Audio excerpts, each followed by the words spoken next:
Ayer fue el Día Internacional de la Mujer y queremos abordar distintos fenómenos que tienen que ver con las mujeres y con la familia. Ya vamos a hablar de violencia de género. Tal vez hagamos hincapié en la violencia psíquica, vamos a hablar también de la violencia psicológica, y en medio de todo eso está la cuota alimentaria de mujeres que terminan siendo sostén de familia y lo difícil que se les hace percibirla. Está con nosotros el juez de familia, Gabriel Tabib. Gabriel, ¿cómo estás? Buenas noches. Buenas noches, PTT, ¿cómo estás? Bien, muy bien. ¿Qué está pasando hoy en el fuero? ¿Qué están viendo ustedes? ¿Qué tipo de litigio o controversia en general se están dando hoy? Hoy vemos, en materia puntual de lo que vos planteás, algo que es sistemático desde hace muchos años, que hay personas, mujeres y varones, que no cumplen con sus obligaciones parentales. Tradicionalmente, quienes sostenían el hogar éramos los de género masculino. Las mujeres se quedaban muchas veces trabajando o cuidando a los hijos. Eso ha ido cambiando con el tiempo, pero vemos, así como hay mucha gente que cumple, muchos papás y muchas mamás que cumplen estos en el sostenimiento y en el cuidado, muchos que no. Y entonces trabajamos mucho en ver las soluciones posibles a eso. Nosotros tenemos dos cuestiones. Primero, determinar en cuánto debe sostener quien no convive con los hijos, sea el padre o sea la madre. ¿Cuánto? Una vez determinado, eso es fácil, o más fácil, digamos, porque nosotros eso lo resolvemos en menos de un mes en el Poder Judicial, sea por medidas cautelares, urgentes, inaudita parte.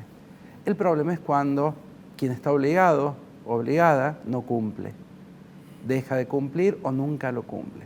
Entonces trabajamos de manera sistemática por ver cómo revertimos eso. De repente se llega, digamos, a un punto de acuerdo. Ustedes entienden y si tienen que determinar un litigio, una controversia de cuánto es la cuota, pero de repente alguien la paga un mes y la deja de pagar, comienza a pagar en cuota. Y ahí hay que volver a tribunal y se hace una calecita imposible, ¿no? Sí, a veces es una calecita imposible y a veces tenemos recursos destinados a hacer cesar ese incumplimiento. Si yo tengo un empleo en relación de dependencia, tengo una jubilación, como hablaba el abogado recién, pese a que pueda estar disminuida, tenemos dónde acudir. Si tenemos bienes para embargar, ya va a ser un poquito más difícil, porque hasta que se remata el bien y con eso pagamos la deuda, o cubrimos la deuda, o guardamos para alimentos futuros, es un poco más lento.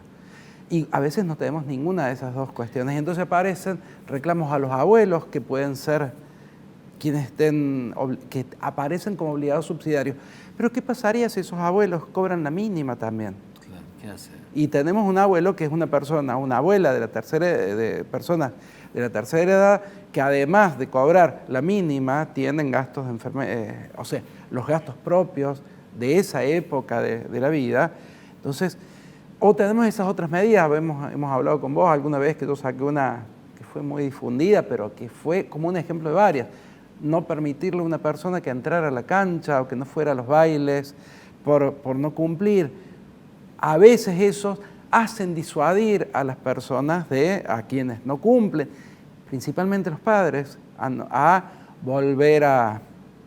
Pero, y vos me hablabas del Día de la Mujer cuando empezábamos esto, yo creo que nuestro país tiene una serie de normas que han avanzado mucho en eso. El Código Civil y Comercial ha sido pensado con esta idea de perspectiva de género de la que se habla tanto hoy, ha sido pensado y, por ejemplo, cuando hablamos de prestaciones alimentarias, hay una norma clara que dice, quien cuida al hijo principalmente, quien se queda, esa tarea debe ser computada como un aporte, que antes los jueces lo pensábamos, lo decíamos, pero ya hay una norma específica. Entonces, nuestro sistema jurídico está pensado con perspectiva de género, hoy por hoy. No significa que no haya incumplimientos. La perspectiva de género no quiere decir que la mujer siempre tenga razón. No, de ninguna manera. Me parece que de ninguna, bueno, y creo que lo empecé diciendo. Sí. Antes de empezar hablamos con vos cuidás a tus hijas también. ¿Cuántos padres hoy se han incorporado, varones, al cuidado cotidiano de sus hijos? Y se ha ampliado.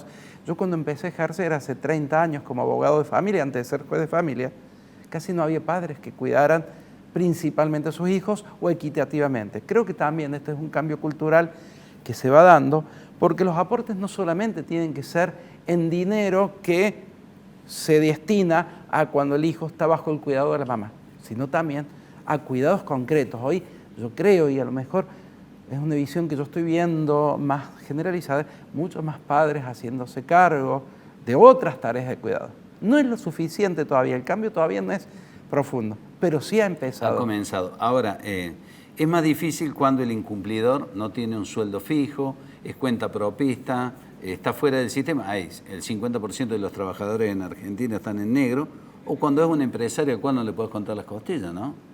Sí. Sí es un empresario y o sea, tenemos algunos otros medios, algunos otros recursos. Estas medidas del artículo 553 del Código Civil, que yo te decía, no lo dejo ir al cancho, no lo dejo hacer una serie de cosas, lo vamos poniendo ciertas medidas destinadas a que cambie la actitud y empiece a cumplir.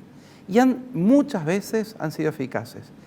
No sé si recuerdas un fallo de la doctora Morcillo hace un tiempo en el que una persona que tenía muy buenos recursos y no pagaba la cuota alimentaria, ella le había puesto la limitación por salir del país cuando estaba saliendo para Nueva York con su nueva familia, a la que sí proveía de gastos. Le dijeron, usted no sale porque está prohibido. Y ese señor vino y al día siguiente pagó y dejó en la jueza con muy buen recurso, dijo, no, aparte déjame acá a la orden del tribunal tanto dinero que cubra 2 años de cuotas al menos.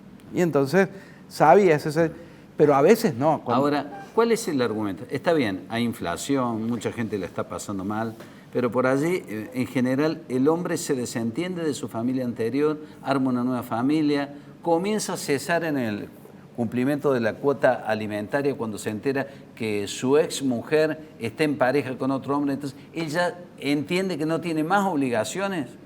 ¿Cómo funciona eso? Es un combo de situaciones. En el derecho de las familias, cada familia es un mundo absolutamente distinto, es un microorganismo distinto del lado. Algunos pasan estas situaciones en las que vos decís, se enoja, dice, ay no, el dinero lo va a destinar a ir a la peluquería a la madre y no lo va a destinar. Y es mentira, porque siempre el que cuida destina gran parte de sus ingresos a sus hijos. Otros dicen esto, se enojan o no se enojan y intercambian algo que es intercambiable, que son dos derechos de los hijos. La mamá no me lo deja ver y yo no pago la cuota, o al revés. No pago la cuota y yo no se lo dejo. Entonces, son todos derechos de nuestros hijos que deben ser cumplidos. No son intercambiables ante el incumplimiento del otro. Pasa de todo. A veces también en una situación de pobreza, como vivimos en nuestro país, de grandes capas de la población de pobreza, muchos en un momento pueden y en un momento, como si pasara cuando están juntos, una familia que está junto y uno de los dos progenitores se queda sin la fuente laboral, por un tiempo a veces, eso sustentado por el otro solamente. Cuenta la buena voluntad también. También. Hay muchas.